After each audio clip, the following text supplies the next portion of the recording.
Record. Assalamualaikum warahmatullahi wabarakatuh. Waalaikumsalam. Waalaikumsalam warahmatullahi wabarakatuh. Selamat malam Bapak-bapak, Pak Agung, Pak Galih, Pak Yoga. Perkenalkan saya di sini sebagai moderator untuk memandu presentasi pada saat ini, nggih. Nanti yang akan disampaikan oleh Pak Galih, nggih. Sebelum kita mengawali presentasi kali ini, mari kita awali terlebih dahulu dengan berdoa, nggih. Berdoa mulai. Cukup. Selanjutnya saya serahkan ke Pak Galih. Monggo Pak Galih. Terima kasih Mbak atas waktunya untuk saya. Di sini Ice breaking dulu, Bu. Oh ya. Oh, Bu, mau ice breaking dulu. Oh ya. Ice breaking dulu. Oke. Pak Yoga, monggo mungkin bisa mimpin ice breaking ya. Maaf ya Pak Galih. Tidak apa-apa Pak. Tapi semangat. Ice breakingnya itu gampang aja Bu.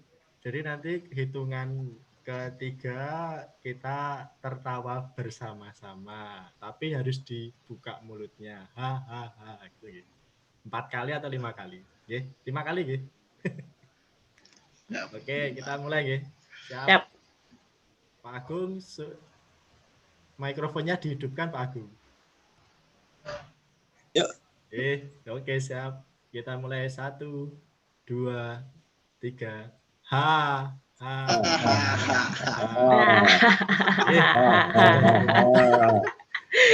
Oke, sudah cukup. Terima kasih.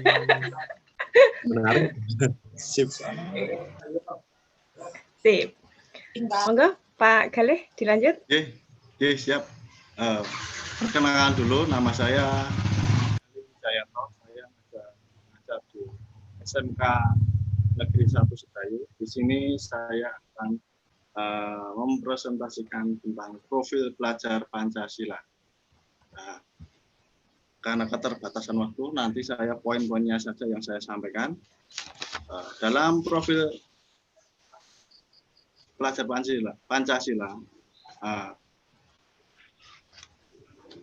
terdiri dari 6 dimensi dengan penjabaran elemen-elemen di masing-masing dimensinya.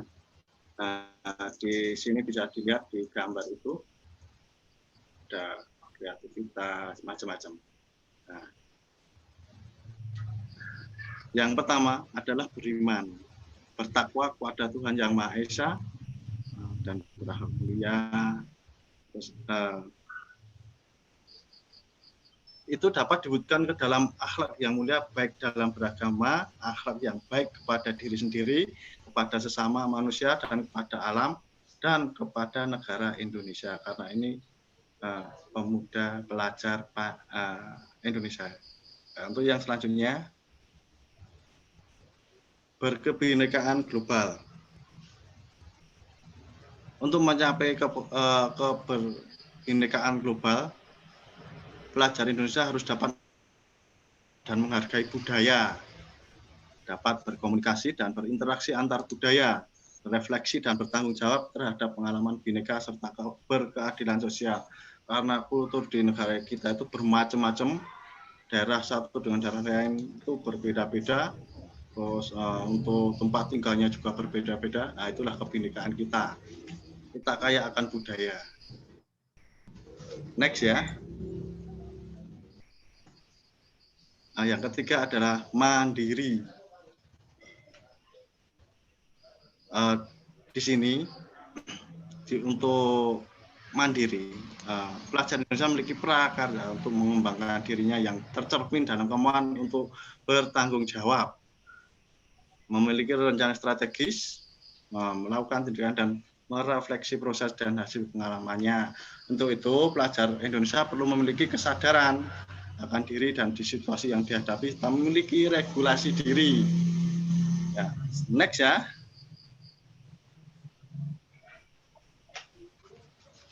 Bergotong royong. Baik, untuk gotong royong hal ini harus dilakukan karena di budaya kita di Indonesia terutamanya orang-orangnya itu suka bergotong royong, saling membantu. Gotong royong adalah melakukan kolaborasi, memiliki kepedulian yang tinggi dan berbagi dengan sesama. Itulah kita. Selanjutnya, yang kelima, bernalar kritis.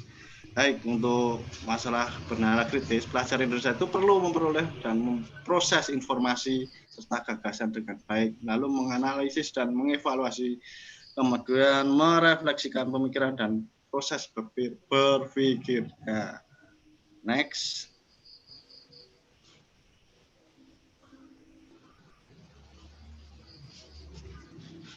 Keenam, kreatif. Nah, di sini pada zaman sekarang ini kita butuh anak-anak yang kreatif, karena dengan teknologi sekarang ini kita harus bisa menciptakan anak didik kita yang bisa bersaing di dunia industri era sekarang ini. Pelajar yang kreatif itu adalah pelajar yang bisa menghasilkan gagasan, karya, dan tindakan yang orisinil, memiliki keluasan berpikir dalam mencari alternatif solusi permasalahan.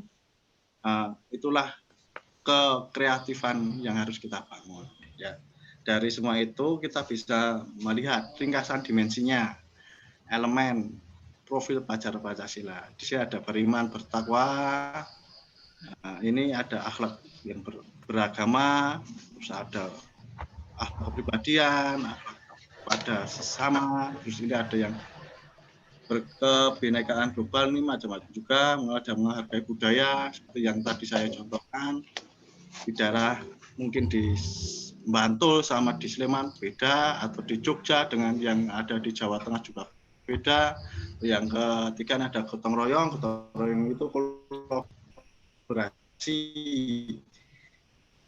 yaitu kepedulian atau berbagi. Kalau ada orang yang susah, biasanya kalau di desa itu saling gotong royong membantu.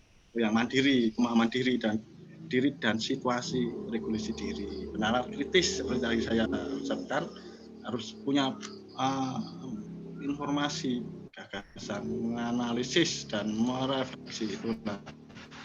Next saja. Nah.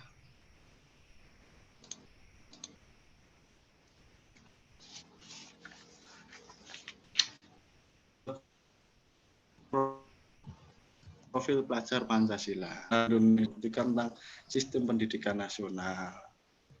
Ya, ini sama Ki Hajar Dewantoro. Ya, ini untuk menciptakan pelajar Pancasila. Ya. Next ya. Kegunaan profil pelajar Pancasila. Profil pelajar Pancasila itu merupakan upaya menerjemahkan tujuan dan visi pendidikan ke format yang lebih mudah dipahami oleh seluruh pemangku kepentingan pendidikan. Ya. Nah, ini kita sebagai kompas. Terus saya lanjutkan.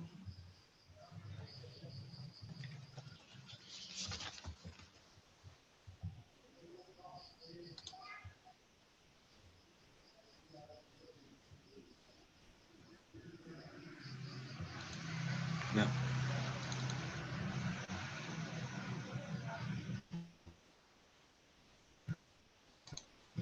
Ini saya lanjutkan saja.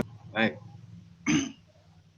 Nah, ini ada bermacam-macam yang tadi saya bilang. Profil pelajar Pancasila ada budaya sekolah, macam-macam.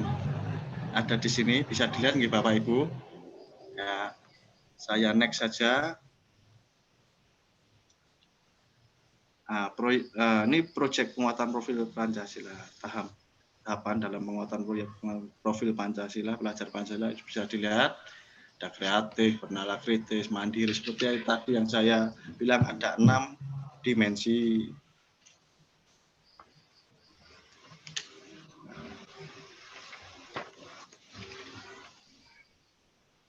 Ini next saja.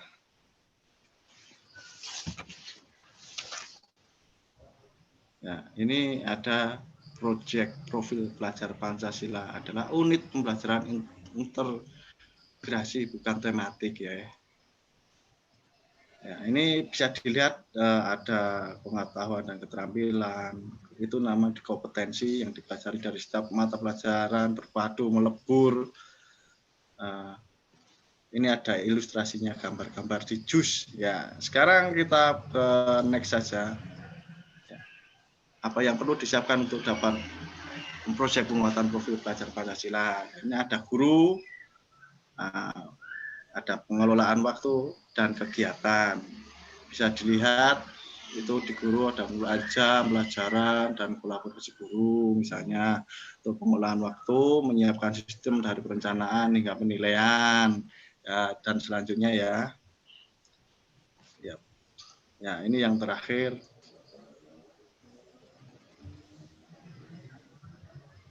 Kemendikbud menentukan tema-tema untuk setiap yang diimplementasikan di suatu.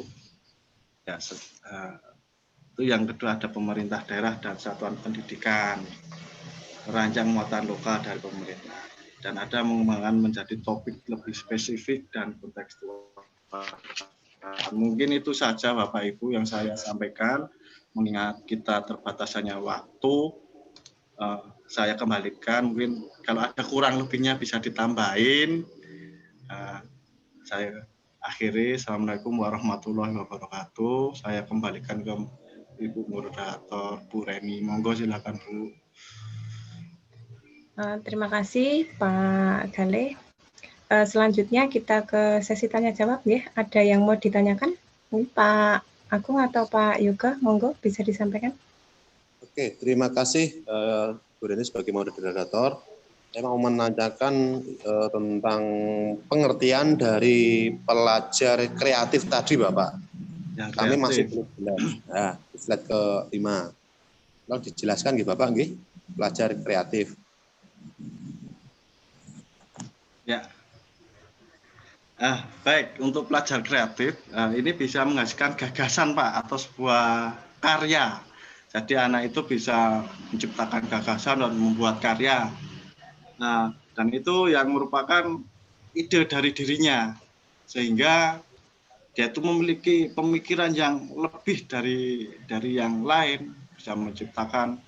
Mungkin kalau di contoh di sekolahan Bapak tadi, di sana kan dengan kayu, dia bisa membuat pintu dengan berbagai macam bentuknya, dengan berbagai macam aksesorisnya, mungkin dengan tambahi ukiran-ukiran, itu kan bisa termasuk ke kreatifannya anak, Pak. Itu bisa digolongkan di elemen yang 6 ini, Pak.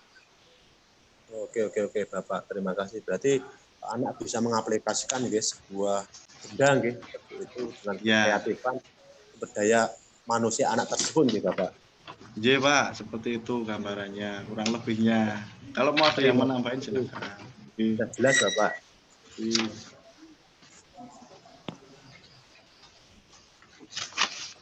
Ini. Oke. Terima kasih Pak Agung. Gimana, sudah jelas? Sudah jelas, Reni. Sudah jelas. Baik. Mungkin kita akhiri saja, nggih. Mohon maaf jika saya dalam memandu diskusi ini banyak kekurangannya. Saya akhiri. Wassalamualaikum warahmatullahi wabarakatuh. Waalaikumsalam warahmatullahi wabarakatuh.